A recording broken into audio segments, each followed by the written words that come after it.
Itel S26 ultra. भाई slim phones की जंग चल रही थी तो आइटल ने भी सोचा कि अपना एक स्लीक एंड स्लिम डिजाइन में फोन लॉन्च किया जाए। आइटल ने आइटल सुपर S26 अल्ट्रा के नाम से ये फोन लॉन्च कर दिया है। आज रात लॉन्च हो जाएगा और एक्सपेक्टेड प्राइस 40 से 45 हजार रुपए है।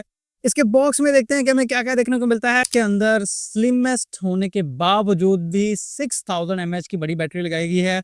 बॉक्स के अंदर हमें मिलता है एक प्लास्टिक कवर और 6000 mAh की बैटरी को चार्ज करने के लिए 18 वॉट का चार्जर दिया गया है। भाई वैसे चार्जर थोड़ा सा बड़ा दे देते तो क्या हो जाना था। खैर फोन की अगर हम बात करें तो भाई फोन के फ्रंट पे हमें एक एमोलेड 1.5 के रेजोल्यूशन वाला 144 हर्ट्ज का रिफ्रेश रेटिव डिस्प्ले मिल जाता है।